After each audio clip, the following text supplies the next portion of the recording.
Bismillahirrahmanirrahim. Astaghfirullahalazim. Astaghfirullahalazim. Astaghfirullahalazim. Astaghfirullahalazim. Uhayyikum jami'an bi tahiyatil Islam. Assalamualaikum warahmatullahi wabarakatuh. Alhamdulillah. Alhamdulillahilladzi khalaqal mauta wal hayata liyabluwakum ayyukum ahsanu amala wa huwal azizul ghafur. Asyhadu an la ilaha illallah wahdahu la syarikalah wa asyhadu anna Muhammadan abduhu wa rasuluhu la nabiyya ba'dah. Allahumma shalli wa sallim ala hadan nabiyil karim Muhammad bin Abdullah wa ala alihi wa sahbihi wa sallim tasliman katsira amma ba'd. Faqad qala Allah ta'ala fil Qur'anil Karim a'udzu billahi minasyaitonir rajim. Bismillahirrahmanirrahim. Wasta'inu bis sabri was salah. Wa qala aidan aqimis shalah li dzikri. Wa qala Rasulullah sallallahu alaihi wasallam as-salatu imaduddin. Wa man aqamaha faqad aqamaddin. Wa man tarakaha faqad hadamaddin. Wa qala aidan awwalu ma yuhasabu bil 'abdi yaumal qiyamah as-salah. Iza saluhat saluha sa'iru amalihi wa iza fasadat fasada sa'iru amalihi. Shadaqallahul azim. Wa sadaqa rasulul karim wa nahnu ala dzalika minasyahidin wasyakirin walhamdulillahi rabbil alamin. Puja puji syukur kepada Allah Azza wa Jalla, Allah yang Maha Pengasih yang tidak pilih kasih, Allah yang Maha Penyayang sayangnya tidak terbilang. Mudah-mudahan kita yang rutin istiqomah berjamaah ini adalah orang-orang yang dikasih dan disayang oleh Allah Subhanahu wa taala. Amin ya rabbal alamin. Selawat bering salam tak lupa, tak bosan, tak jenuh kita menyampaikan kepada junjungan kita. Beliau seorang reformis yang tidak pernah mengemis hidupnya. Beliau seorang proklamator yang tidak pernah koruptor, pembawa amanah yang tidak pernah berkhianat, pembawa risalah. Beliau ajarkan akhlakul karimah. Apa yang beliau ucapkan itu yang beliau lakukan. Beliau tidak bisa, bahkan beliau tidak pernah ngeprank umatnya. Beliau ajarkan kepada kita bagaimana berakhlak terhadap diri sendiri. Beliau ajarkan kepada kita bagaimana berakhlak terhadap istri dan anak-anak kita.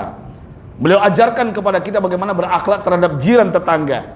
Bahkan beliau ajarkan kepada kita bagaimana berbangsa bernegara. Sampai 2/3 dunia beliau kuasai. Sampai hari ini nama beliau tetap harum tanpa ada cacat sama sekali.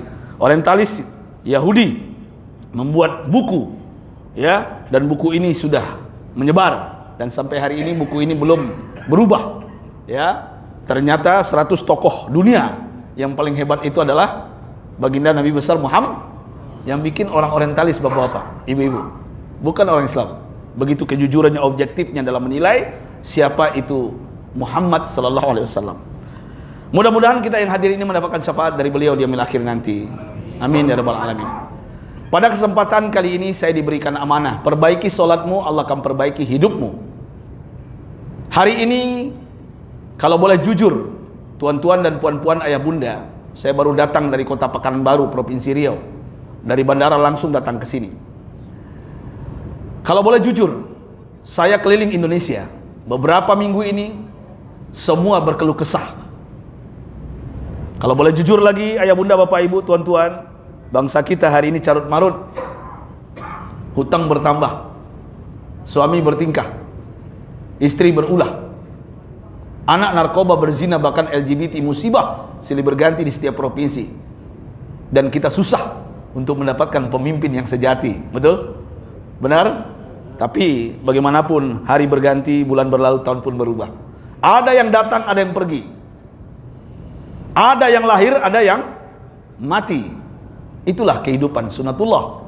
Wa man nu'ammirhu nunakkisu fil khalqi. Siapa yang bertambah umurnya, pada hakikatnya melemah fisik dan badannya. Makanya ketika sudah menjelang umur 40 tahun, tuan-tuan dan puan-puan, ayah bunda, kita menyadari ternyata yang membuat kita bahagia itu apa? Ketika kita dekat dengan Allah Subhanahu wa taala. Mohon maaf, saya ingin menyampaikan ada satu riwayat, orang yang paling menderita nanti di kuburannya, orang yang paling menderita Bapak Ibu di kuburannya nanti, siapa mereka? Yaitu al-mutakhawilu bis shalah. Orang yang paling menderita itu Bapak Ibu adalah orang yang menganggap enteng sholatnya. Orang yang cuek meninggalkan sholatnya. Orang yang Tidak ada merasa berdosa ketika sholatnya ditinggalkan. Nah inilah orang yang paling menderita hidupnya nanti di kuburan.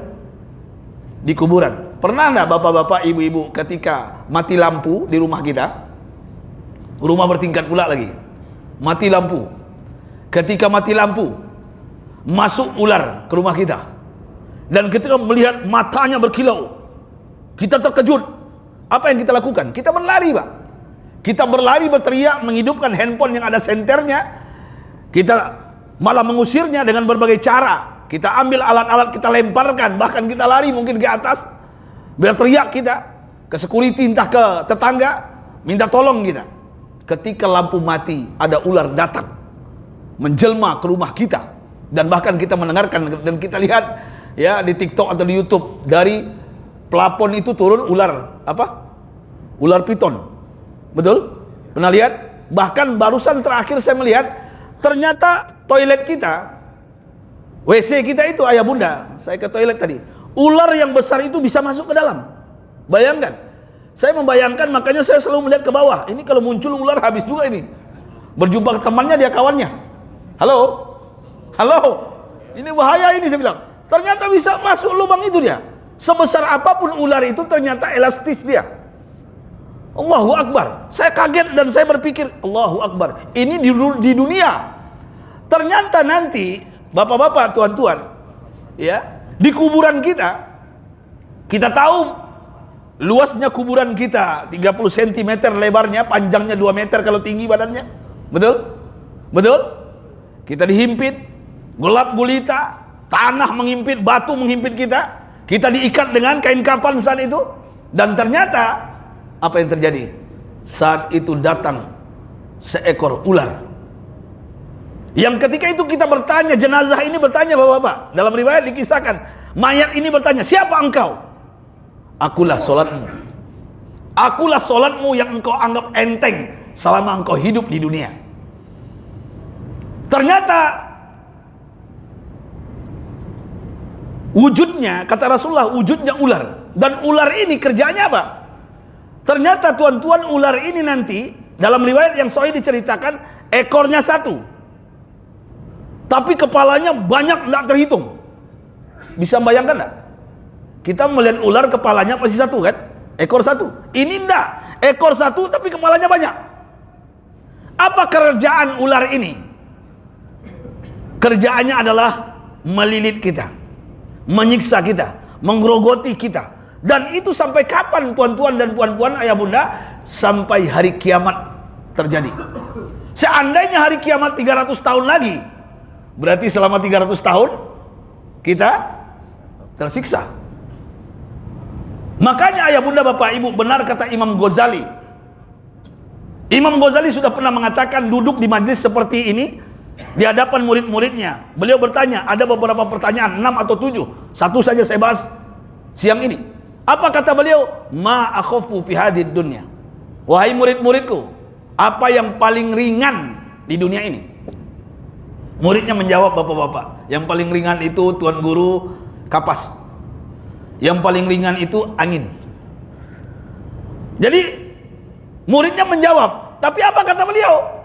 Tahukah kalian, yang paling ringan itu adalah tarkus sholah, meninggalkan sholat. Makanya hari ini banyak bujang-bujang lapuk, anak muda, adik-adik kita, saudara kita, bahkan anak kita. Kita menganggap hal yang enteng, memudahkan semuanya. Betul nggak? Benar nggak? Padahal kita tahu, ayah bunda, tuan-tuan, al-farqu bainal kafir wal muslim as-sholah. Perbedaan antara orang kafir dengan orang Islam apa? Sholatnya. Sholatnya. Ini yang membedakan. Makanya ayah bunda, bapak ibu yang saya cintai, alangkah sedihnya kita ketika Rasulullah sudah menyampaikan, anak kita manja. Ketika pagi hari subuh berkumandang, azan berkumandang, kita pengen bangunkan anak kita mengatakan kepada istri, jangan bangunkan, dia capek itu. Hei tuan-tuan, kalau ingin hidup kalian bahagia di akhirat, di kuburan kita, menderitalah hari ini. Caranya bagaimana? Muru auladakum bisab'in bis shalah. Rasulullah mengajarkan, ajarkan anakmu ketika umur 7 tahun untuk sholat. Wadribuhum bi asrin, pukul mereka. Ketika berumur 10 tahun. Ustadz Oren mukul-mukul sekarang masuk penjara. Kemarin ada ustadz, sedih saya mendengarnya. Halo, gara-gara dia muridnya disuruh sholat, nggak mau sholat, dipukul, masuk penjara kawan. Sampai yang menuntut ini orang tuanya minta uang 50. Betul? Ini hoax apa benar? Betul kan? Begitu sedihnya. Saya digontor dulu tuan-tuan. Saya digontor itu Ponorogo itu. Waktu nyantri 3 kali keluar kecap di hidung saya. Digampar saya gara-gara kunci tinggal. Gara-gara kamar berantakan. Saya yang jadi waktu itu sebagai apa namanya? Piket. Digampar saya, keluar kecap. Tapi warnanya merah. Saya mengadu ke Tanah Abang, bapak saya. Bapak saya asli Padang. Bapak saya bilang, apa kata bapak saya? Saya digampar, diinjak-injak. Bukan dibela saya. Serius, saya nggak bercanda Pak. Beda orang tua dulu dengan orang tua sekarang Pak. Saya mengadu Pak. Saya ditonjok oleh kakak itu. Apa salahmu? Iya, kamar berantakan, nasi berserakan, saya nggak bersihkan. Diambil kepala saya sama bapak saya, diantukkan ke dinding. Hei Pak, apalagi orang Tanah Abang. Pak Haji Tanah Abang SD nggak tamat. Halo, uangnya banyak. Waang nang salah, petak. Dihajarnya saya Pak, diinjaknya saya. Ini bapak saya almarhum sudah meninggal beliau. Karena didikan beliau lah saya menjadi ustadz sekarang. Alhamdulillah. Bayangkan ayah bunda bapak ibu. Menderita mungkin beliau saat itu. Dipaksa kita. Tapi hari ini semuanya bermuasabah, merenung, bersedih. Ketika beliau sudah pergi, ternyata benar orang tua. Makanya ayah bunda bapak ibu yang saya cintai, tahukah kita semuanya yang hadir pada kesempatan ini, as-sholatu imaduddin, sholat itu tiang agama. Faman aqomaha, siapa yang mendirikan sholat bukan melakukan sholat. Beda ya, beda.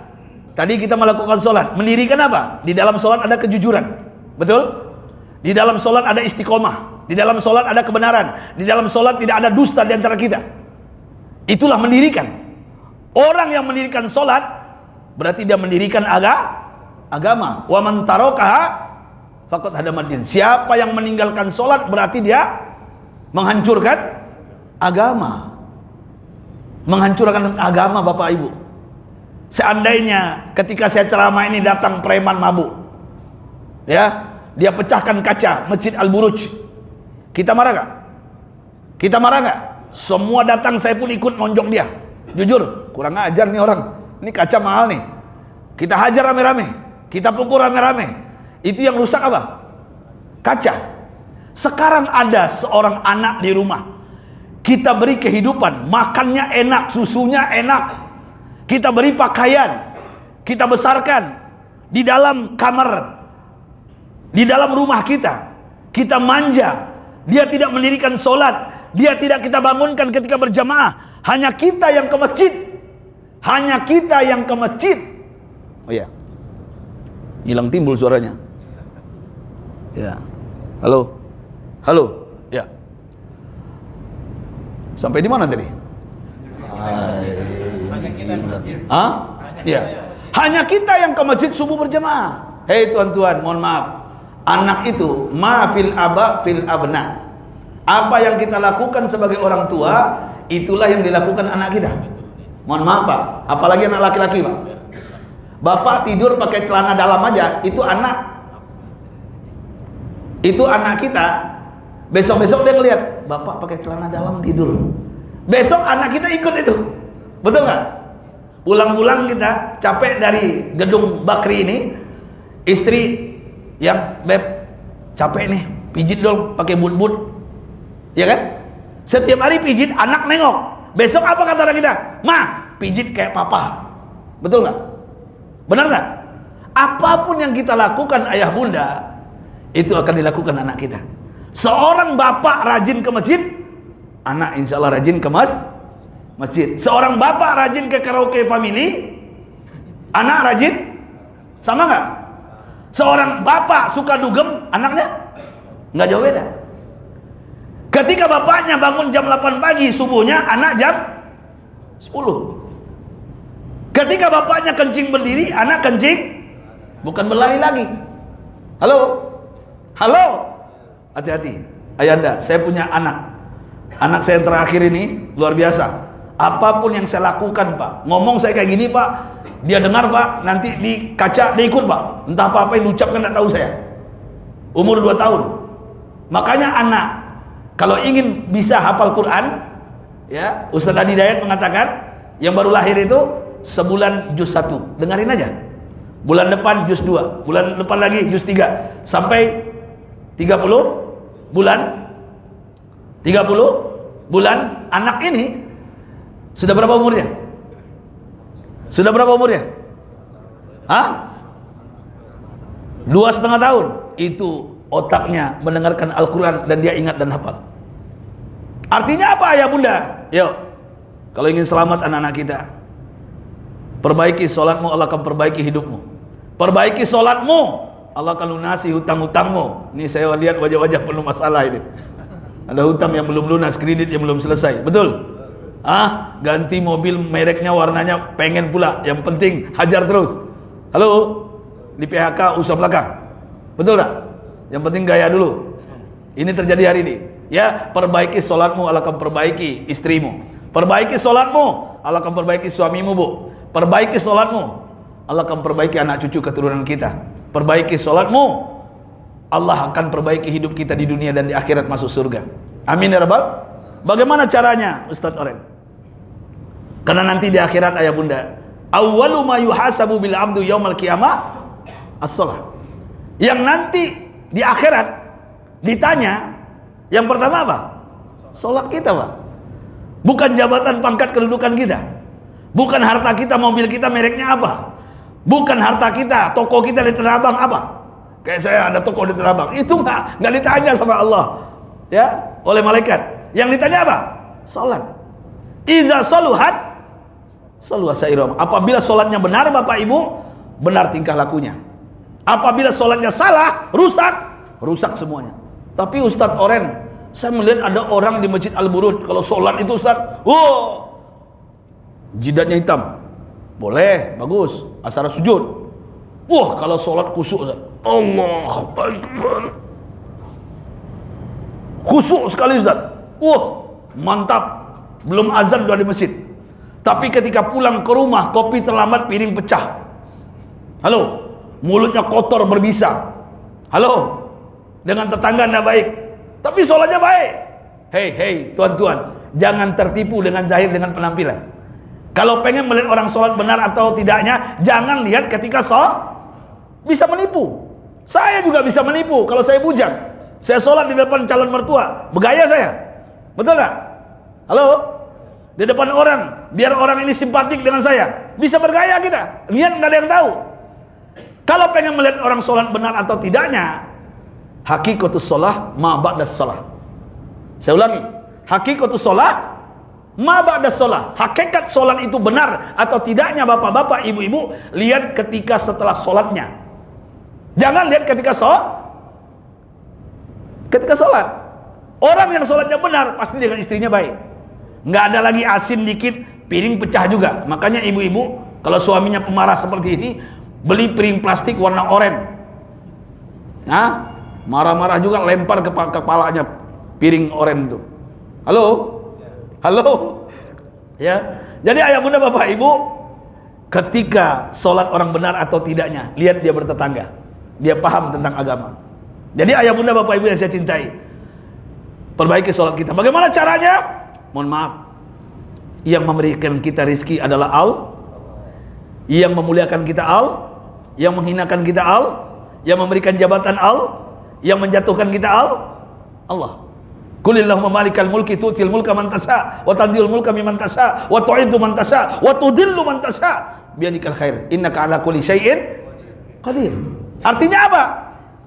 Allah, dekati Allah. Sebelum ke kantor, subuhlah berjemaah. Sebelum jadi dosen, kayak saya juga dosen, subuhlah berjemaah. Sebelum buka toko, subuhlah berjemaah. Kalau ingin berubah nasibmu, dahulukan Allah sebelum menatap dunia ini. Kenapa ada as-salatu khairu minan naum? Tahu enggak Bapak Ibu? As-salatu khairu minan naum. Salat lebih baik daripada, hanya orang beriman yang paham. Orang munafik nggak ngerti. Hanya orang beriman yang mengerti. Makanya orang beriman itu ketika azan subuh berkumandang, dia bergegas ke masjid. Kenapa? Dia ngerti dunia nggak ada apa-apanya, akhirat yang abadi untuk selamanya. Setuju nggak? Setuju nggak? Makanya Sauban, mungkin pernah saya bercerita di sini, saya ulang. Sauban Bapak Ibu, sahabat Nabi, ya, beliau tidak pernah berhenti untuk subuh berjamaah ke masjid. Hebatnya beliau apa? Beliau selalu di depan, tapi tidak di belakang Rasulullah. Di mana sholatnya? Di pojok. Jadi Sauban itu Pak, kalau sholat subuhnya di pojok. Singkat aja, ketika Rasulullah mau jadi imam, biasanya beliau menoleh ke belakang seperti imam-imam kita. Istau sawu sufufakum fa inna taswiyatas sufuf min tamamis shalah. Luruskan, rapatkan shaf. Karena meluruskan, merapatkan shaf, kesempurnaan sholat berjamaah kita. Beliau melihat ke kiri karena beliau tahu. Kenapa beliau melihat ke belakang? Karena beliau pengen menatap siapa yang rajin berjamaah, siapa sahabatnya yang betul-betul beriman. Nah, ini perbedaan orang beriman dengan munafik itu gampang lihatnya. Hei tuan-tuan, kalau minjamin duit ke kawan, tengok subuhnya ke masjid enggak? Kalau nggak ke masjid, dia janji nggak ditepati itu. Halo, halo, banyak sekarang nih minjam duit. Dia pula yang lebih sangar dari kita pas minta uang kita. Itu ternyata Sauban, Pak. Beliau tahu Sauban di pojok. Sauban nggak ada. Aina Sauban? Mana Sauban? Sahabat menjawab, ma'araf tak ya Rasulullah, kami nggak tahu Sauban di mana. Dengarkan ayah bunda, ini riwayatnya sahih, kisah nyata, bukan cerita jin dan jun tuyul dan makyul ini. Serius saya. Sahabat mengatakan nggak tahu, nggak mungkin Sauban nggak ke masjid, kata beliau. Dia orang beriman, bukan munafik. Dia tahu dunia sementara, akhirat selamanya. Dunia bukan tempat tinggal tapi tempat meninggal. Kita tunggu Sauban. Waktu subuh singkat. Kita tahu waktu subuh singkat. Sauban nggak datang. Akhirnya beliau berjamaah dengan sahabat yang lain. Setelah beliau berjamaah, zikir, doa seperti guru saya tadi, tazkirah. Tazkirah itu apa? Tausiah, ceramah, menjelang syuruk, isyraq. Syuruk apa? Salat 2 rakaat sunnah, fadilahnya sama dengan haji dan umrah. Setelah syuruk beliau tanya lagi dengan sahabat, hei sahabat-sahabatku, siapa di antara kalian yang tahu rumah Sauban? Nunjuk sahabat di pojok. Arab tu ya Rasulullah baitahu manzilahu. Aku tahu rumah Sauban, antarkan aku ke rumah Sauban. Tahukah Bapak Ibu, dalam riwayat lain beliau utus sahabat, kita ambil beliau berangkat, antarkan aku ke rumah Sauban. Tahukah ayah bunda, tuan-tuan, jam 6 pagi beliau berangkat ketika syuruk, sampai di rumah Sauban jam 9. Berarti jarak Masjid Al-Burud dengan rumah Sauban berapa jam? Berapa jam? 3 jam. Bayangkan 3 jam. 3 jam perjalanan. Seandainya di Masjid Al-Burud subuh jam 5, contoh, biar mudah menghitung. Berarti Sauban berangkat dari rumahnya jam 2, Pak. Jam 2 itu kita di Jakarta baru tidur habis nonton Piala Dunia. Betul nggak? Jam 2 itu kita habis begadang itu. Ya, jam 2 itu kita lagi mimpi indah itu. Tapi Sauban jam 2, ayah bunda, bapak ibu, demi Allah, beliau bangun, mandi, rapi, wangi, menuju dalam kegelapan subuh. Jam 2 berangkat, sampai di Masjid Al-Burud jam 5. Bayangkan, ini orang beriman, Pak. 3 jam perjalanan yang dilewati kegelapan subuh, gurun pasir dingin menusuk tulang sumsum, lubang-lubang di jalan binatang buas menerkam serigala. Dia pengen jadi orang beriman, dia lebih takut kepada Allah dan Rasulnya daripada binatang buas. Dia tetap melangkah, Pak. Jam 5 sampai di teras Masjid Al-Buruj. Saya mau tanya tuan-tuan sidang jemaah zuhur yang dimuliakan Allah, kita dari rumah kita ke masjid dekat komplek kita berapa jam? Berapa jam? 5 menit. Itu pun pakai motor NMAX, kredit lagi. Halo, halo. Sauban jalan kaki, Pak, demi Allah. 3 jam jalan kaki. Ini orang beriman, Pak. Allahu Akbar. Orang yang ingin memperbaiki hidupnya di dunia, apalagi di akhirat, udah pasti bercahaya. Singkat cerita, Rasulullah sampai di rumah Sauban jam 9. Apa yang dikatakan oleh beliau kalau bahasa kitanya? Assalamualaikum. Yang menjawab perempuan. Waalaikumsalam. Aina Sauban? Mana suamimu Sauban? Dengan air mata perempuan ini menjawab, tuan-tuan ayah bunda, ya Rasulullah, suamiku Sauban Allah mencintainya, Allah rindu kepadanya, Allah sayang kepada suamiku. Suamiku Sauban qad tuwfiya. Suamiku Sauban telah wafat, meninggal dunia. Suamiku telah pergi untuk selama-lamanya, meninggalkan aku, istri dan anak-anaknya, ya Rasulullah. Menangis istri Sauban Bapak Ibu. Sampai Rasulullah pun menundukkan wajah, air mata beliau tahan, dan itu pun berlinang di pipi beliau. Apa kata istrinya? Ya Rasulullah, dia tidak pergi subuh berjamaah karena kematian yang menjemputnya. Bapak Ibu yang saya cintai, Sauban tidak ke masjid karena kematian. Sauban berhenti untuk subuh berjamaah karena ruh dan jasadnya berpisah. Makanya benar kata orang bijak, orang beriman dengan masjid itu ibaratkan ikan dengan air. Ikan kalau jauh dari air, mati dia. Begitupun orang beriman Bapak Ibu, jauh dari masjid, mati dia. Ada orang Islam, KTP-nya Islam, mak bapaknya Islam, turis dia, keturunan Islam, jauh dari masjid, tidak mati-mati dia. Namanya apa? Namanya apa? Munafik. Tambah kaya dia, uangnya tambah banyak, tokonya tambah banyak, jabatannya tambah, pangkatnya, bintangnya bertambah banyak pula. Halo, nggak pernah ke masjid. Halo, ini namanya apa?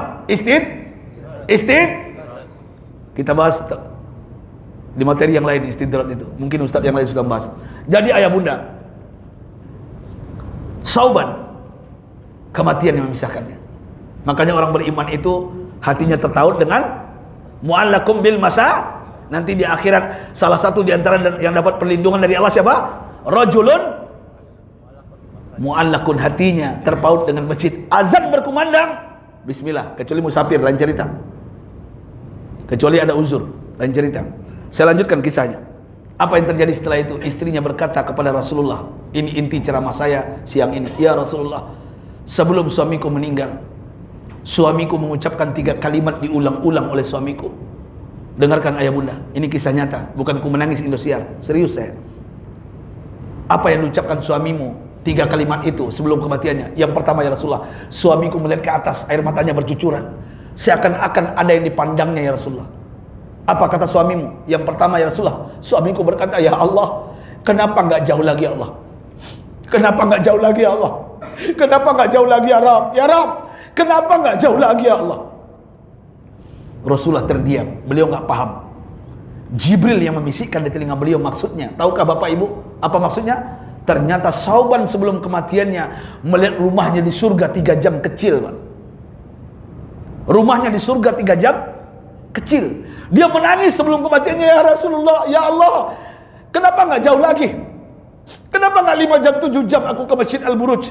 Kenapa enggak jauh lagi ya Allah? Aku ingin rumahku besar di surga ya Allah. Aku tidak ingin kecil 3 jam. Sauban ayah bunda tuan-tuan, 3 jam ke masjid perjalanan, merasa bersalah dan berdosa, padahal sudah pasti belum masuk surga. Benar kata anak Betawi, Pak, gunung tinggi kan kudaki, lautan luas ku seberangi, masjid depan rumah ku lewati. Halo, betul nggak? Walaupun rumah kita dekat masjid, pintu rumah kita dengan pintu masjid berdekatan, Pak. Kalau munafik, berat langkah kita ke masjid. Yang menentukan bukan jarak, tapi yang menentukan adalah iman. Setuju nggak? Ini yang pertama. Ini yang pertama ayah bunda. Ini kisah nyata riwayatnya Sahih. Yang kedua, ya Rasulullah, sambil menangis istrinya di hadapan baginda Nabi. Ya Rasulullah, suamiku meracau, mengigau. Ada kalimat yang diucapkan yang kedua. Apa kata suamimu? Ya Allah, kenapa enggak yang baru ya Allah? Kenapa enggak yang baru ya Rabb? Kenapa enggak yang baru ya Allah? Kenapa enggak yang baru ya Allah? Suamiku mengulang kalimat itu ya Rasulullah. Suamiku menangis ya Rasulullah. Aku sedih melihatnya. Tahukah ayah bunda bapak ibu? Maksudnya apa? Ternyata Sauban setiap berangkat ke Masjid Al-Buruj subuh hari, 3 jam perjalanan, itu pakai baju 2 lapis, Pak. Di dalam yang bersih, di luar yang kumal, kusam, kumuh. Untuk apa? Menghindari angin pasir, angin badai. Sampai di teras masjid dia buka yang kumal, kusam, kumuh. Baru dia masuk masjid di pojok, sholat berjamaah subuh. Tapi pagi itu dia berjumpa dengan seorang bapak tua, kedinginan di gurun pasir.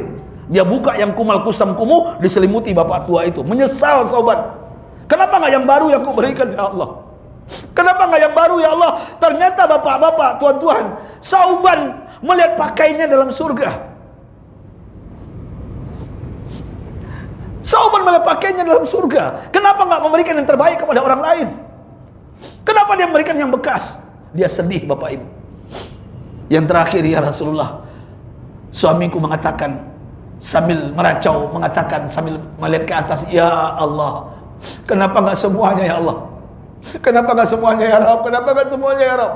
Kenapa nggak semuanya ya Rabb? Kenapa nggak semuanya ya Allah? Baru suamiku mengucapkan kalimat terakhir, la ilaha. Dia mati, meninggal dunia, wafat sampai hari ini tak bersuara. Tahukah Bapak Ibu maksudnya apa yang terakhir? Kenapa nggak semuanya? Ternyata Sauban jumpa anak kecil fakir miskin kelaparan. Dia bawa lukmah sepotong daging, kalau bahasa kita khubus, kalau bahasa kita di sini roti. Dia potong roti itu, setengah diberikan fakir miskin kelaparan yang mau mati, setengah dimakan oleh Sauban. Sauban menyesal, Pak. Kenapa nggak semuanya yang kuberikan ya Allah? Anak itu mau mati ya Allah. Sauban menyesal, Pak. Padahal dalam penyesalan itu ternyata beliau sudah pasti masuk surga. Penyesalan itu datangnya belakangan. Kalau di depan namanya pendaftaran. Betul? Makanya saya cerita ini ayah bunda, Bapak Ibu, Sauban yang sudah pasti masuk surga menyesal tidak melakukan yang terbaik untuk Allah. Ya, luar biasa beliau. Beliau sudah pasti masuk surga tapi ada penyesalan. Saya mau tanya bapak-bapak, sudah dapat tiket ke surga belum? Sudah datang malaikat Jibril ngasih tiket? Sudah datang, Pak, woi, Pak, ini tiket ke surga. Saya yang ceramah ini Pak, keliling Indonesia. Ini 2 hari, 3 hari saya di Jakarta. Habis ini saya ke Palembang pula seminggu. Keliling saya Indonesia Pak, belum tentu masuk surga. Apabila saya dakwah ceramah ini, tujuan saya materi, uang, rupiah, ringgit, dolar. Demi Allah bapak-bapak, ibu-ibu, tempat saya neraka Pak.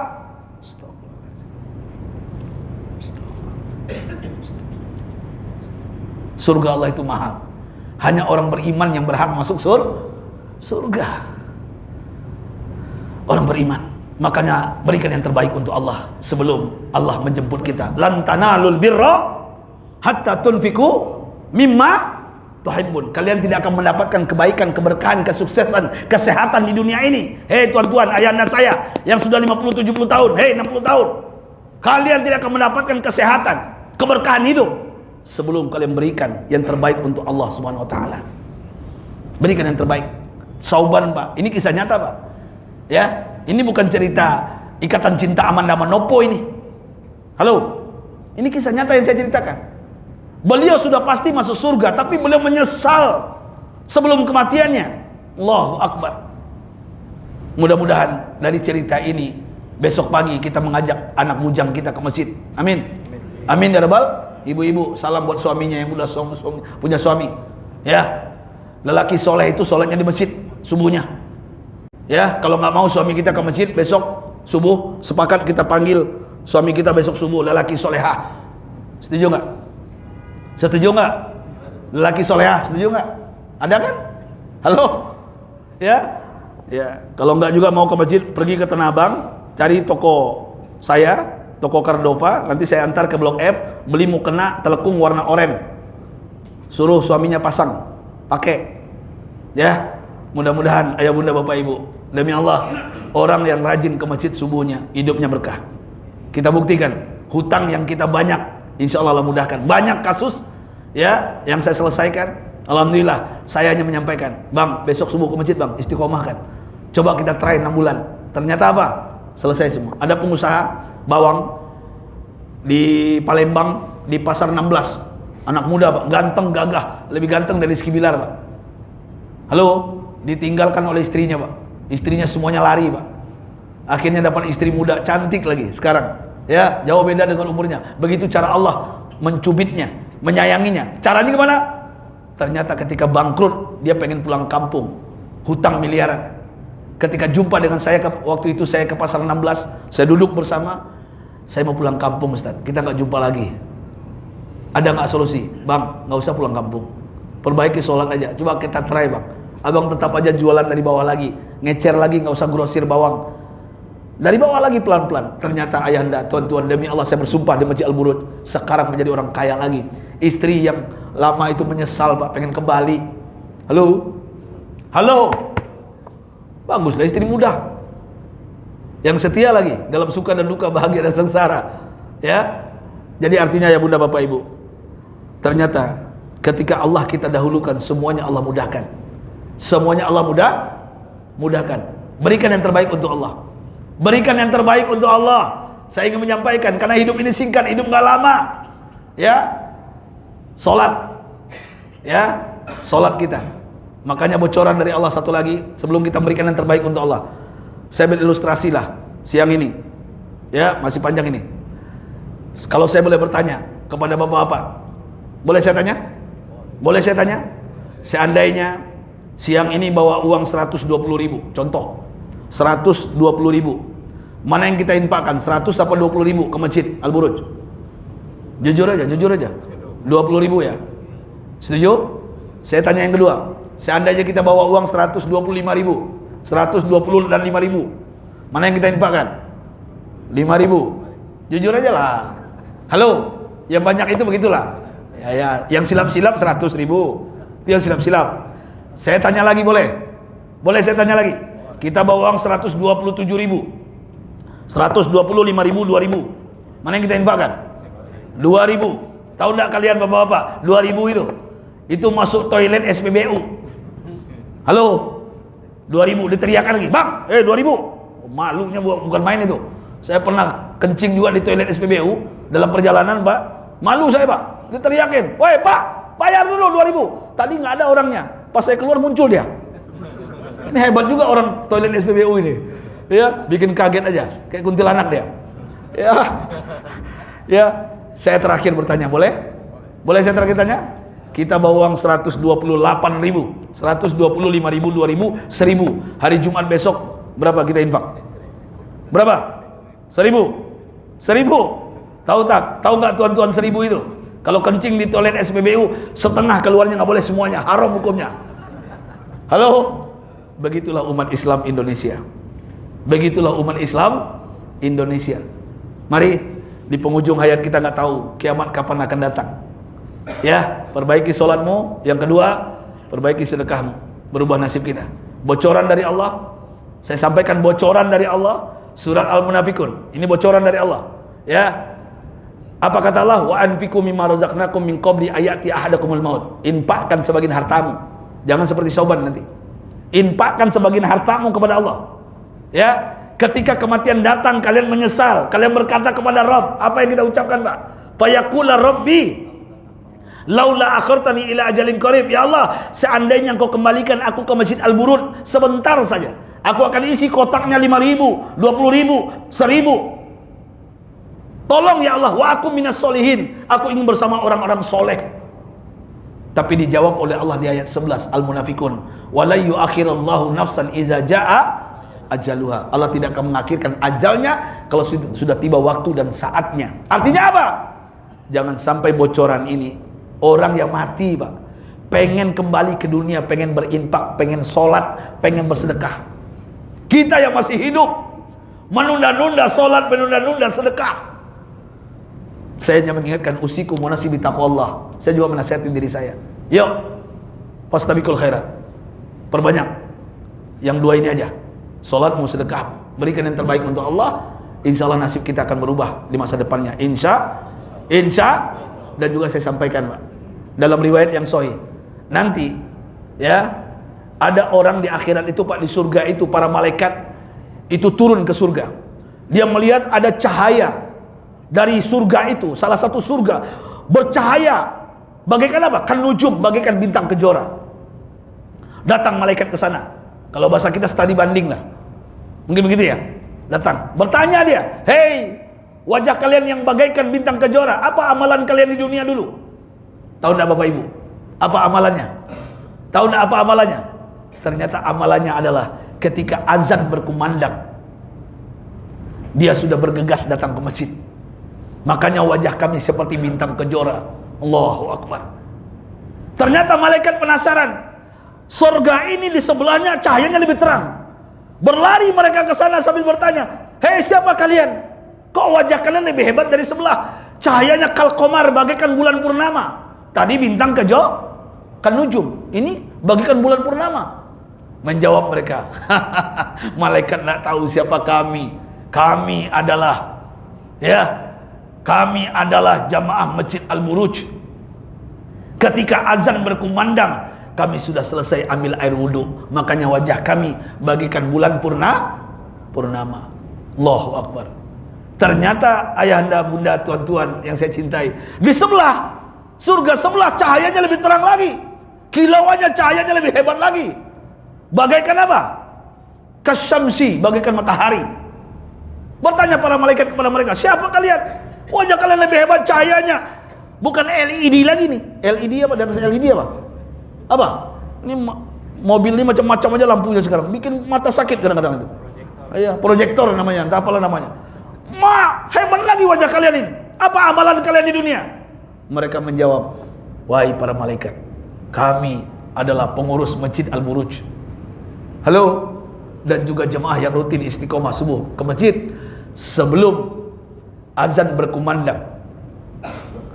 Sebelum azan berkumandang, kami sudah bermanja-manja tahajud, qiyamul lail, tilawah, menunggu subuh azannya berkumandang. Makanya wajah kami bagaikan matahari, proyektornya. Alhamdulillah. Pertanyaannya bapak-bapak, tuan-tuan, kita pengen wajah yang bagaimana? Wajah kita yang pengen bagaimana? Kembali kepada kita masing-masing. Saya nggak paksakan, saya hanya menyampaikan. Sama-sama kita. Kalau ingin yang terbaik, sama kata orang, kalau sholat di depan jamaah pertama, sop yang pertama dapat apa? Dapat apa? Unta. Sop yang kedua dapat apa? Hah? Sapi kerbau. Banteng apa? Oh enggak ya? Sop yang ketiga apa? Hah? Kambing. Sop yang keempat? Ayam. Sop yang kelima? Telur. Sop yang ketujuh? Makasih. Makanya ayah bunda bapak ibu, ya, nggak ada istilah namanya isar, mendahulukan orang lain. Kalau masalah sop berjamaah itu, Pak, kalau bisa kita duluan. Oh duluan, silakan ke depan. Nggak ada masalah, sholat itu sama. Makanya dalam sholat itu mau pejabat, pengusaha, orang kaya, di depan itu siapa yang duluan? Setuju nggak? Kecuali mungkin karena ihtiram kita dikosongkan agak di tengah itu, buat khotib, buat imam, itu lain cerita. Ya, buat garim, DGM, itu lain cerita. Jadi artinya ya bunda bapak ibu, ya, sesuatu yang terbaik itu pasti akan menghasilkan yang terbaik untuk kita. Insya. Jadi ya bunda bapak ibu yang saya cintai, berikan yang terbaik untuk Allah. Berikan yang terbaik untuk Allah. Umpan itu berikan yang terbaik untuk Allah. Ma akalta fa'afnaita, yang kalian makan busuk. Ma labista fa'ablaita, yang kalian pakai lapuk. Wa ma tasaddaqta fa'addaita, yang kalian infak sedekahkan. Itulah yang menyelamatkan kuburan kita nanti. Makanya kenapa ketika kematian datang, yang orang pengen kembali ke dunia itu pengen sedekah?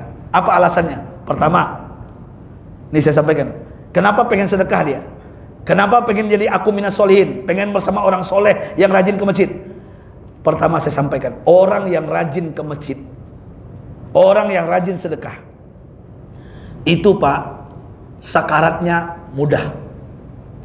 Sakaratul maut tuh Pak, seperti Sauban Pak, dia bisa melihat tempatnya di sur. Makanya pernah nggak melihat, ada nggak yang pernah melihat fotonya Syekh Ali Jaber sebelum meninggal? Tersenyum dia. Arifin Ilham lebih lucu lagi tuh. Air matanya masih keluar Pak, lagi dimandiin Pak. Dia udah meninggal Pak, tapi air matanya bisa keluar. Tengku Zulkarnain meninggal di Pekanbaru, saya lagi di Padang. Ya, itu tersenyum juga. Artinya apa? Kenapa dia senyum? Seperti hari ini kita lihat Palestina yang harum semerbak waginya, banyak saksi hidupnya yang mengatakan yang datang bahkan dari Indonesia harum wangi. Kenapa? Sebelum kematiannya dia melihat tempatnya di surga. Tapi mohon maaf bapak-bapak, saya pernah jadi konsultan dokter hati di Awal Bros rumah sakit Pak. Jadi setiap Jumat pada asar, yang mau amputasi Pak, yang mau dipotong kakinya, yang mau dioperasi, itu saya masuk dulu Pak. Sebelum dokter yang nyuntik Pak, saya dulu Pak. Apa kabar Pak? Di mana aktivitas sekarang Pak? Oh ya Ustaz, besok kaki saya mau dipotong Pak Ustaz. Nanti saya beri masukan. Pak, semua ini Allah sayang kepada kita. Semua penyakit menggugurkan dosa kita. Saya yang memberikan itu Pak. Bahkan mohon maaf, ketika saya memberikan nasihat seperti itu, ada yang berkata kotor dan jorok kepada saya. Anjing kau, babi kau, Ustaz apa kau? Aku udah mau mati, kau nasihati pula. Serius Pak. Pergi keluar. Mohon maaf, ada yang berkata malah guk. Digitukan saya.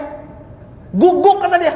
Sebelum kematiannya. Bahkan saya melihat menggelinjang seperti orang, mohon maaf, ayam dipotong Pak. Pernah lihat? Sapi yang pernah dipotong lari, mengeliat, mengempas kanan kiri Pak. Oknum pejabat Pak, berlari Pak, muncrat apa? Muntah, keluar banyak, berbusa, baru mati. Tahu enggak Bapak Ibu? Ternyata sakaratul maut itu sangat menyakitkan bagi mereka yang tidak bagi mereka yang pelit, kedekut, bakhil, tamak, bin sarakah. Makanya orang yang rajin sedekah, rajin ibadah, sakaratnya itu indah. Ada yang lagi sholat sujud seperti jamaah saya di Masjid Al-Madinah. Di mana? Di Ciledug. Lagi sujud Pak. Ternyata beliau rutin jam 3 pagi itu tahajud. Pak Haji Sumargono kalau nggak salah nama beliau. Ya, dilihat dari CCTV. Beliau meninggal. Iya lagi sujud Ustaz. Ketika dilihat setiap hari, beliau duluan ke masjid jam 3. Ingat sauban saya jadinya. Allahu Akbar. Dari sujud meninggalnya. Sahabat saya Ustaz Ja'far diundang Kopi Pah waktu itu mensos ya. Lagi baca Quran, meninggal baca Quran, indah kematiannya. Alhamdulillah. Ada ustazah kemarin tahlilan, meninggal. Alhamdulillah. Makanya benar kata Rasulullah, matan nas bima ya'ish. Yamutul mar'u ala ma asya'alai. Kematian kita ayah bunda bapak ibu tergantung kebiasaan hidup kita. Yang biasa mancing matinya di mana? Halo. Yang biasa mancing matinya di mana? Bukan mancing salah, enggak. Kalau mancing lagi tilawah kan enak tuh. Ya kan?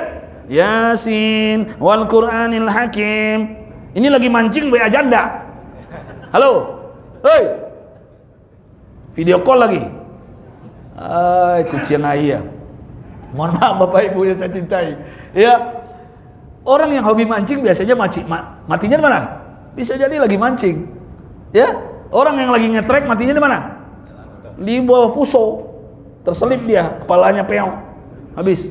Ya. Orang yang matinya lagi ibadah, matinya ibadah. Yang rajin azan, muazin, beliau jadi imam rutin, matinya di mana? Mudah-mudahan. Saya lagi ceramah, matinya di mana? Wallahu alam. Karena kematian kita tidak tahu. Ya. Makanya kematian itu saya pernah diundang ke Batam. Tabligh akbar, Pak. Batam.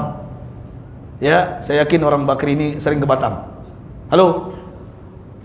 Masjidnya megah, samping masjid hotelnya megah. Saya masih ingat lantai 11.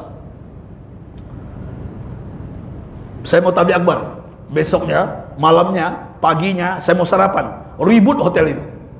Tahu enggak Bapak-bapak apa yang terjadi? Saya tanya resepsionis, "Ada apa?" "Ada yang mati Ustaz, bapak-bapak umur 70 tahun. Di sebelah kamar Ustaz." "Berarti lantai 11?" "Iya." "Dia mati dipelukan 2 wanita." Halo, umur 70 tahun. Ada yang 70 tahun di sini? Ada yang sudah 70 tahun? Jangan coba-coba kalian. Halo.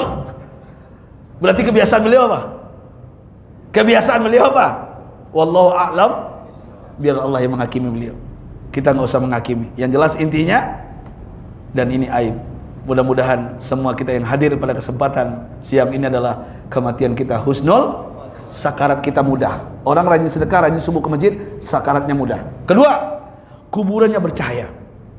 Bayangkan Pak, logikanya tadi saya menyampaikan nama ular nanti yang menemani kita yang menganggap enteng sholat, nama ularnya apa? Sujaul Aqra. Ya, itu ularnya. Namanya kata Rasulullah Sujaul Aqra. Itu yang menemani kita, melilit kita, menghantam kita, menggigit kita. Kalau 300 tahun lagi kiamat datang, ya 300 tahun kita disiksa oleh ular ini. Nauzubillah ya Allah. Nauzubillah ya Allah. Mudah-mudahan Allah selamatkan kita. Jadi orang yang rajin sedekah, rajin ibadah, itu nanti kuburnya bercahaya.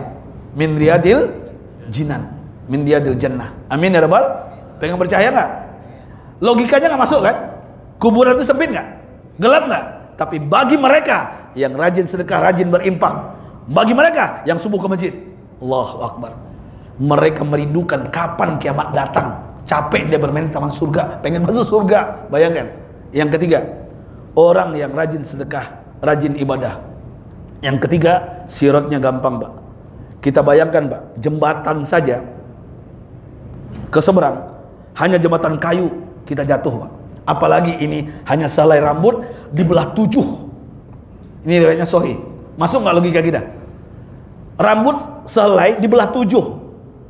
Kalau bagi orang yang punya ilmu ini nggak masuk di akal. Masa rambut selai dibelah 7, gimana caranya? Bagi Allah tidak ada yang mustahil. Innama amru iza arada syai'an ayyakula lahu kun fayakun. Tapi bagi mereka yang rajin ibadah, rajin sedekah, bagaikan kalbarki, bagaikan kilat, sok. Dan yang terakhir Pak, orang yang rajin sedekah, orang yang rajin subuh berjamaah, apa hebatnya? Nanti mereka akan masuk surga, pintunya besar. Bagi mereka yang rajin sedekah, nama pintunya Babus Sakhoya, pintu para dermawan, masuklah di situ. Bagi mereka yang rajin ibadah sholat berjamaah, ada pintunya Babur Royan. Silakan.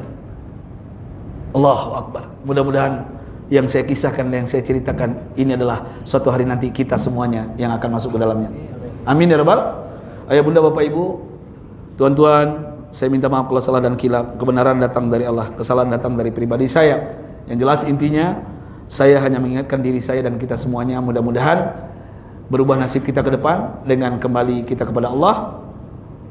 Tolong, walaupun perjalanan jauh dari Bogor, ya, kalau bisa subuhnya berjamaah lah. Setuju nak? Setuju nak? Ya, saya pun nggak jauh Pak. Saya berusaha untuk subuh berjamaah itu, walaupun bagaimanapun susahnya. Ayah bunda bapak ibu, saya minta maaf dan saya minta doa juga. Ya, saya kemarin ke Pekanbaru, ada Pak Haji, datuk beliau, nama datuknya Haji Kamizal. Saya lupa datuk apa, datuk Rajo Malenggang apa-apa gelar beliau. Alhamdulillah berkat dakwah keliling saya, beliau kasih saya tanah wakaf 3 hektar. Beliau punya tanah 28 hektar, beliau kasih 3 hektar karena saya punya niat mimpi, saya punya pesantren entrepreneur untuk yatim dan duafa. Namanya Bapak Ibu Bintang Quran Internasional. Mohon doa dan supportnya. Saya minta doanya. Siapa tahu doa dari bapak-bapak dan ibu-ibu yang saya lakukan ini Allah mudahkan semuanya. Minta doanya. Ya, lagi ikrar wakafnya, lagi menyelesaikan dengan kepala desa juga dengan kuahnya, dan mudah-mudahan pas di pinggir jalan lintas Sumbar Riau, antara Sumbar Riau, di pinggir jalan tanahnya. Ya, mudah-mudahan pesantren entrepreneur ini jadi. Saya pengen anak-anak yatim dan duafa, termasuk anak-anak pemulung, dia punya skill, keterampilan, bukan hanya hafal 30 juz Al-Quran, tapi ketika keluar dia bisa bengkel, dia bisa menanam sawit, dia bisa bertani, dia bisa bikin ikan lele, patin bawal nila, dia bisa menanam pokat madu, dia bisa punya lengkeng. Mimpi saya itu ayah bunda. Ya, saya hanya wasilah saja, dan saya pengen anak-anak kami ini yang putus sekolah, mereka bisa masuk di sana, dan mereka masa depannya bisa membahagiakan orang tuanya dan menjadi anak-anak yang berbakti untuk orang tua, bangsa dan negaranya. Amin ya rabbal. Mohon doa dan supportnya. Sekarang lagi mau pengerukan, tanah itu agak berbukit sedikit, dikeruk dulu. Ya, masjidnya sudah dibikin set plan-nya. Ya, tapi uangnya masih belum ada, masih berjalan. Mohon doanya aja, supportnya. Ayah bunda bapak ibu, saya minta maaf kalau salah dan khilaf. Tundukkan wajah kita. Mudah-mudahan apa yang saya sampaikan ini kita amalkan dalam kehidupan kita sehari-hari. Amin ya rabbal. Yang punya hutang lalu nasi semua, keluarga kita sakinah mawaddah warahmah, anak-anak kita soleh dan soleha. Yang sakit hari ini kita doakan sembuh penyakitnya. Yang sudah meninggal dunia kuburnya bercahaya. Semua hajat kita Allah kabulkan. Yang belum berjodoh Allah mudahkan jodohnya. Semua usaha kita Allah lancarkan. Intinya apapun yang kita inginkan Allah kabulkan. Ala hadiniyah wa ala kulli niyatin salihah. Wa ila hadratin Nabi Mustafa Rasulullah sallallahu alaihi wasallam. Al-Fatihah. A'udzubillahi minasyaitonir rajim. Bismillahirrahmanirrahim. Alhamdulillahirabbil alamin. Ar-Rahmanir-Rahim. Maliki yaumiddin. Iyyaka na'budu wa iyyaka nasta'in. Ihdinas siratal mustaqim. Siratal ladzina an'amta 'alaihim ghairil maghdubi 'alaihim waladdallin. Amin. Istajib doa ya Allah, istajib ajatana ya Rahman ya Rahim ya Mujibas sailin. Hamdan naimin hamdas syakirin. Hamdan yuafi ni'amahu yukafi mazida. Falakal hamdu wa lakal syukru kama yanbaghi li jalali wajhikal karim wa 'azimi sultanik. Allahumma rabbana dhalamna anfusana wa illam taghfir lana wa tarhamna lanakunanna minal khasirin. Ya Allah ya Rahman ya Rahim. Mudah-mudahan apa yang kami dengarkan kami amalkan dalam kehidupan kami yang singkat ini ya Allah. Kami tahu ya Allah, umur kami tidak tahu, kematian Engkau yang mengetahuinya. Ya Allah, matikan kami dalam keadaan husnul khatimah. Ambillah nyawa kami ketika kalimat terakhir di mulut kami kalimat la ilaha illallah. Ya Allah, rubah sikap kami di akhir hayat kami. Jadikan kami suami teladan di rumah tangga kami. Suami yang dicintai oleh istri dan anak-anak kami. Suami yang bisa menjadikan pedoman dalam hidup berumah tangga. Suami yang teladan, anak-anak kami mengikuti kebaikan yang kami lakukan ya Allah. Ya Allah, jauhkan kami dari suami pemarah. Jauhkan dari kami suami yang kasar mulutnya, kotor berbicara kepada pasangan hidupnya. Ya Allah, jadikan kami suami yang soleh, suami yang baik, Ketika pulang istri kami mencium tangan kami, anak-anak kami bermain di pundak kami karena rindu dengan ayahnya, dengan papanya. Ya Allah, kami mohon kepada Engkau, selamatkan keluarga kami, jadi keluarga sakinah mawaddah warahmah. Ya Allah, selamatkan anak-anak kami, jauhkan anak kami dari narkoba ya Allah, jauhkan anak kami dari perzinaan ya Allah, jauhkan anak kami dari LGBT ya Allah. Ringankan kaki anak kami ke musola, ke masjid-Mu. Ringankan lisan anak kami istiqomah membaca Al-Quran-Mu ya Allah. Jauhkan anak kami dari pekerjaan tidak bermanfaat melalui handphonenya ya Allah. Selamatkan anak kami dari handphonenya, jangan sampai dia bermaksiat karena itu ya Allah. Ya Allah, kami mohon kepada Engkau, istri kami jadikan istri yang solehah, taat kepada Engkau, taat kepada kami suaminya, istiqomah, qanaah dengan apa yang kami berikan kepadanya. Ya Allah, orang tua kami yang sakit sembuhkan penyakitnya, orang tua kami yang telah Engkau jemput, Engkau panggil ya Allah, jadikan kuburannya raudhah min riyadil jinnah. Ya Allah, jangan jadikan kuburan orang tua kami lubang-lubang api neraka yang menyala. Ya Allah, selamatkan guru-guru kami yang mengisi di Masjid Al-Buruj, semua DKM, semua pengurus, semua jamaahnya. Ya Allah, selamatkan bangsa kami Indonesia, berikan kepada kami pemimpin yang soleh dan solehah. Ya Allah, selamatkan saudara-saudara kami di Palestina. Ya Allah, selamatkan mereka, menangkan mereka dari penjajahan ini ya Allah, merdekakan mereka dengan kekuatan dari-Mu ya Allah. Rabbana taqabbal minna innaka antas samiul alim wa tub alaina innaka antat tawwabur rahim. Rabbana atina fid dunya hasanah wa fil akhirati hasanah wa qina adzabannar.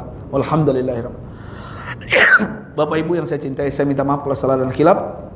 Saya tutup dengan pantun. Boleh saya pantun? Boleh saya pantun ya? Buah selasih tumbuh di batu. Terima kasih. Thank you. Hadana wa yakum ajmain subhanakallahumma wa bihamdika asyhadu an la ilaha illa anta astaghfiruka wa atubu ilaik. Billahi taufiq hidayah. Assalamualaikum warahmatullahi wabarakatuh. Yang belum ba'diyah silakan ba'diyah.